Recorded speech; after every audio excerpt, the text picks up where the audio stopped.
Okay, now let's talk about some trigonometric functions. Here we have to define some trigonometric functions, review those, and we're going to prove some identities, but proving these identities will turn out to be really easy. As a matter of fact, they are so easy that I usually write those in usual pre-calc class too. And you're all teachers, so you're going to be able to do these proofs really easily, except for the last one, maybe, the proof of the addition theorem. Okay, let's review trig identities.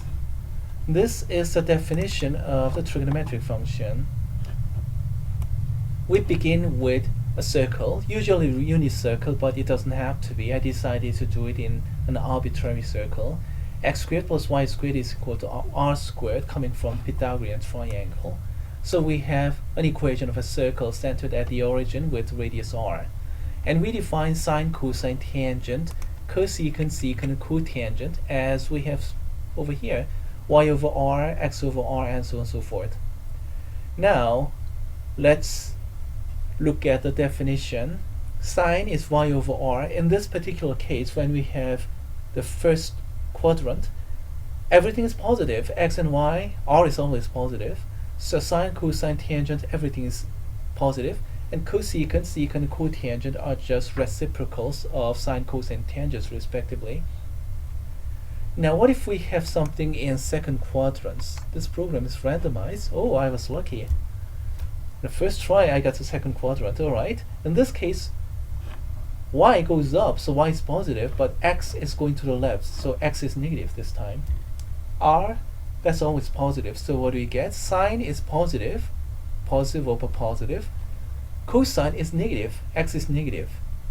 Tangent is negative because x is negative, y is positive. And then cosecant, secant, cotangent, we have the same signs as the reciprocals.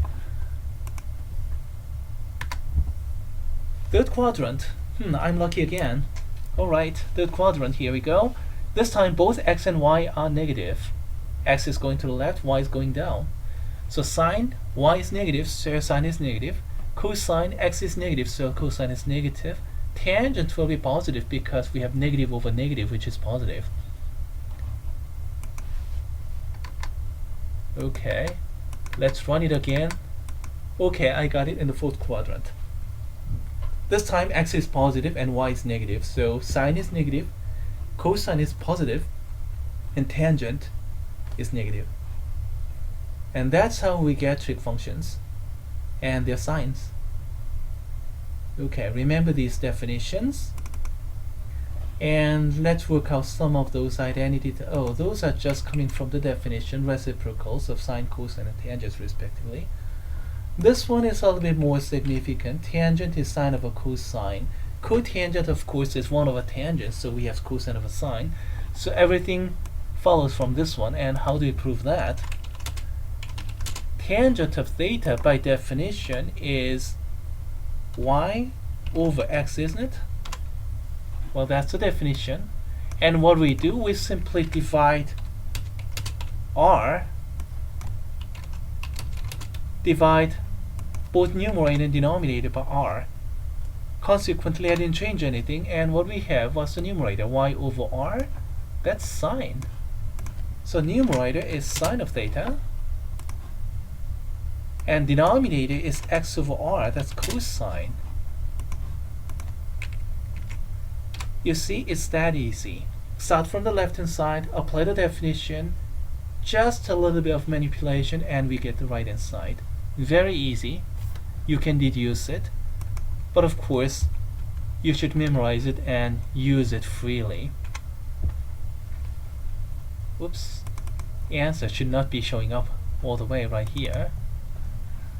Next, Pythagorean identity. Cosine squared plus sine squared is equal to 1. 1 plus tangent squared is equal to secant squared. Cotangent squared plus 1 is equal to cosecant squared. Again, those follow directly from the definition and some algebraic manipulation. So for example, how do we prove the first identity? Cosine squared plus sine squared. Well, what is cosine?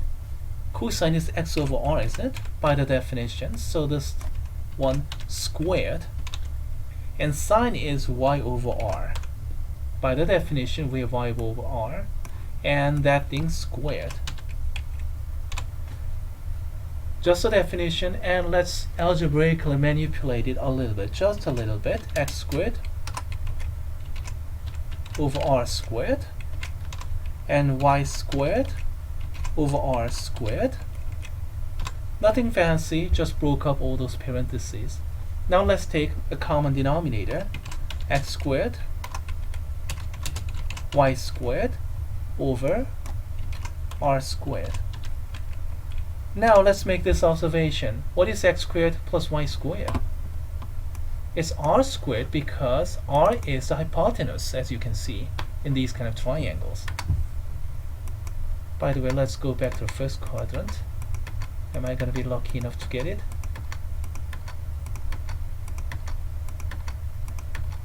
Okay, I got it back to the first quadrant. Okay, so what do you get? X squared plus y squared is equal to r squared, and denominator is r squared, so we get 1, and that's precisely what we wanted to begin with. So this kind of proof is really easy. Just start from the definition and then apply some algebraic manipulation, and in the end you get the right hand side. What if you want to prove the second identity? The same thing, just start from the left hand side, apply the definition, and take the common denominator, and you have the answer. As a matter of fact, here it is. How about the third identity? The same, start from the left hand side, and then apply the definition, take this common denominator, and that's it. Some further identities, like symmetry identities, well, sine is an odd function, cosine is even function, and tangent is odd function. One way to visualize that is through this kind of picture. We have one angle, and then negative of that angle, as you can see here. And because of the symmetry, we have the same x, but y is a little bit different. Same magnitude, but one is positive, the other is negative. Consequently, sine changes sign, cosine no change, and tangent we have sign change. Oh, excuse me. When I said first sign, is it sine, this function sign, and then the other sign was sign, plus minus sign. I hope you understood without much trouble. Another way to see those, looking at the graphs. This is a graph of sine function, the red one, odd function. This is a graph of the cosine function, blue one, that's even function. And here is a graph of tangent function. Again, we see an odd function, but one more thing. We have vertical asymptotes because of quotient identity. Tangent is sine of a cosine. And the denominator is cosine. And denominator hits 0 here, the blue hits 0. That's precisely when we have vertical asymptote. Again here, there, and so on. You see they're all related. Graphs reveal all those kind of things. Some further identities for rotation identity. Further rotation, we get a certain angle. Oh, I don't like this picture very much. Okay, this one is a bit better. We have a certain angle in the third quadrant, and then just add pi over 2, 90 degrees, and we have this dotted triangle over here. And as you can see, everything is exactly the same triangle, congruent triangle, but horizontal became vertical and vertical became horizontal. So sine and cosine interchange, and cotangent and tangents just go back and forth. And of course we have to be a little bit careful about sign, sign, sign, pluses and minuses. The same goes over here. Start from the fourth quadrant and then subtract pi over 2, or take negative 90 degree rotation. Then we have this dotted triangle here. The same triangle, congruent triangle, but vertical became horizontal, horizontal became vertical. So sine becomes cosine, cosine becomes sine, tangent becomes cotangent, and vice versa. And you have to be careful about pluses and minuses. How about adding and subtracting pi, or 180 degrees? Well, we have this kind of triangle. Excuse me. And add or subtract pi, you're gonna get this dotted triangle. Or from here, and this dotted triangle, same x, same y. So horizontal remains horizontal, vertical remains vertical, hypotenuse remains hypotenuse, but sign change. Pluses and minuses change. Complementary identities. Another way to see these rotation identities, but good way to see it is from a single triangle. This angle A plus angle B is equal to 90 degrees because here is 90 degrees. This is right triangle. And consequently, y over x, which is sine for A, is cosine for B. What did I say? Excuse me. Y over r, sine for A is cosine for B. X over r, cosine for A is sine for B, and so on and so forth. They're interchangeable like this.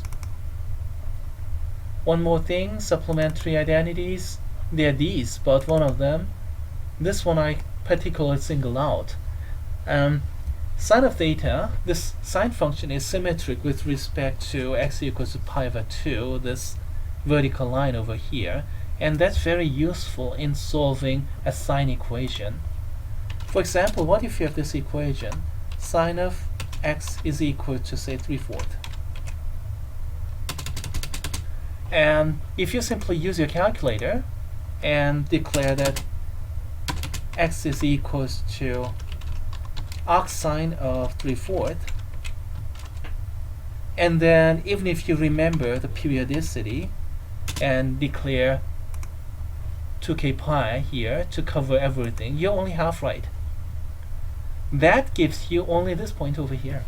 And then 2k pi will give you repetition here and then the next period and so on and so forth. There's another solution right here, the red one. Because of the symmetry, pi over pi minus that is also a solution. What am I talking about? X is pi minus of that is also a solution. And this one is actually visualized by this blue in this graph, and this one is visualized as red. So if you have sine equation, trig equation, you have to look at two solutions in the standard domain. One comes from arc sine, you can punch into calculator and you can easily find out, and then the other is pi minus of that. And then just add 2k pi to take care of all the period. Cosine equation, on the other hand, is much simpler. Say if cosine of x is, say for example, 1/3, in that case you just punch into calculator. X is arc cosine of 1/3. Oops. And plus 2k pi. You get half the solution, but cosine is an even function, so negative of that is also a solution, so you can always put plus or minus of that.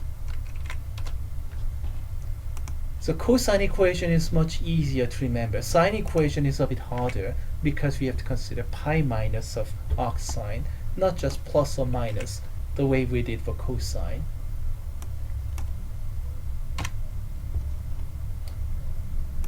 Okay, how much time do we have? Not much. So it looks like we have to cut it over here, and we'll have to talk about the rest of the trigonometry in the next segment of the video.